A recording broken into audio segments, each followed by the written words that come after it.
Welcome to Shawnee, and this week is the creator story. So how did this channel start? Where is it going? And a little bit more background on me. So how did I get into vintage photography? Actually, I just like vintage stuff in general. So when I was a kid, I used to go to garage sales all the time and I used to buy just old stuff. A couple years ago, I moved to the Midwest and I started doing it more seriously. So I started selling some clothes on Etsy, and I started just buying vintage clothes, and I started buying vintage goods, so vintage cameras, and a lot of different things. And the more you do something like that, the more you develop what I call a hand. So you're able to just pick up something like this and know pretty quickly if it's good or not. And it's the same thing with cameras. I think we buy a lot of vintage cameras. After a while, you can just tell what's good or what's not, even without looking it up on eBay. It's just a skill over time. So I started doing that, and I was looking for videos on cameras I didn't know about. And I was mainly watching David Hancock's video, who does a lot of great videos. His are really long, and he goes through every single little detail about the cameras. And I wanted to do something like his, just a lot shorter. So that's when Shawnee Union started. I started to buy a couple cameras. And in the beginning, actually, I wasn't using any crazy gear. I was using an iPod Touch because it could shoot video, and then I had an iPad, and I was editing everything on the iPad and the iMovie software there. So like $0 in cost, probably like $2 for the app. I was doing the voiceovers like into the iPad like this, really close, so you wouldn't get noise. And it was really fun. I did that for like 2 years, and eventually upgraded. I got a little micro Four Thirds camera, the Olympus EPL1. It's actually a really great camera to start with because you can buy vintage lens adapters for it. So you can use old Canon FD lenses, which are a great bargain. You can buy a bunch of those, put them on that camera, and really develop your video skills. So me getting good at this just took a lot of time working on videos over and over and over again. And then you develop your style, and you develop, what you want to say and how you want to say it. And that just takes time. You just got to do a bunch of videos.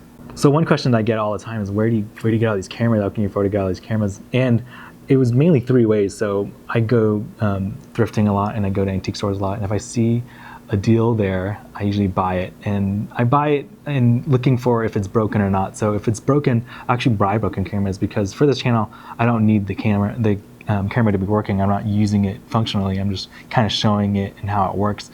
So I buy broken cameras at antique stores. Sometimes I buy new ones that are working ones at antique stores too, but mostly of them are broken or in states of repair. And then I actually go out and look for broken cameras too. So I go to two websites, Adorama and KEH. KEH actually has a really good as is section, and you can get a lot of broken cameras there for pretty cheap. And then Adorama has a broken camera like search function.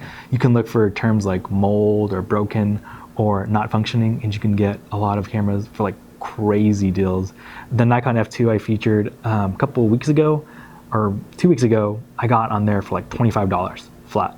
I don't know what's wrong with it. Something's wrong with it, but for $25, you can't even get one on eBay for parts for that much. So Adorama like clears that stuff out really quickly and really cheaply. So check that out if you're looking to get into this and looking to get broken cameras.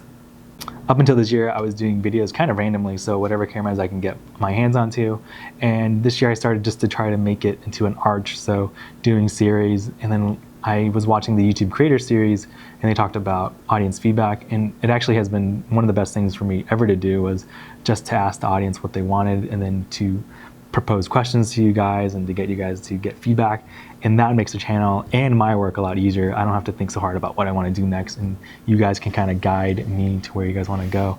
On that note, I think I'm going to break off the making stuff. So you'll notice that I'm doing a lot more videos on making stuff because I'm now at a makerspace. Actually, I'm in the makerspace right now, and those videos I don't think fit in as much with the camera stuff. So I'm actually going to replace those making things with how I shoot my videos. So what equipment I'm using and my techniques on shooting these camera videos, and then moving all that maker stuff to another channel. And I think I'm going to call it Let's Get Started. Name change, maybe different, but I think it's a pretty good one. And so there's going to be a lot of woodworking stuff, a lot of 3D printing stuff. All that's going to go there, and then this channel is going to go more back to just vintage photography and film. So my next project is actually going to be a collaboration with a local portrait photographer here in Topeka. She shoots mainly in digital, and I kind of want to expose her to just vintage photography. So we're going to start with some Polaroids and then some 35 millimeter film, and then maybe medium format. And then if we can get our hands on some 4x5 film and develop it too. So I'm going to show her some film techniques and then show her how to develop, and then talk about all the little things that add up. So getting film, developing it, and then how does it change her process and her flow into what she does. Currently she shoots mainly digital, so it's going to be just cool to see, you know, how she uses these new cameras and new formats. And I'm excited about it. It's I think gonna go for a month, and there are gonna be a lot of videos on it, so stay tuned for that. And lastly, I want to say thanks to everyone who tunes into this channel. I got 200 videos about a couple months ago, but haven't celebrated in any way. And I'm close to 1,000 viewers, which I never thought was going to be possible. I think 2-3 years ago it was like 200, so it's really grown, and it keeps on growing faster and faster. And I really enjoy it. I still like doing one video a week on the camera. And now, instead of doing so many manuals and talking about how to use the cameras, I kind of want to talk about the history of cameras and what film means to people, and how it's kind of changing the way we look at our new cameras like this. And I'm really excited about it. So I hope you guys stay tuned for that. And check in next week. We're going to do some new stuff, and I'm going to cover some new cameras. So thank you. Bye.